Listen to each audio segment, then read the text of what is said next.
top hand, bottom hand drill. So make sure you have to use the top hand proper and the bottom hand. When we lifting this, we are going from away from the body. We hit, we are coming like this. We're wasting time. So first one, the drill is like this. You have to play with the top hand, then come again, then with the bottom hand. Yes, dip your shoulder. Like this.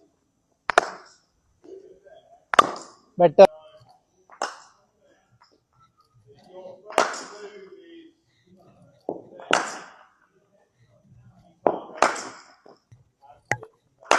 Yeah. Now you playing. Yes.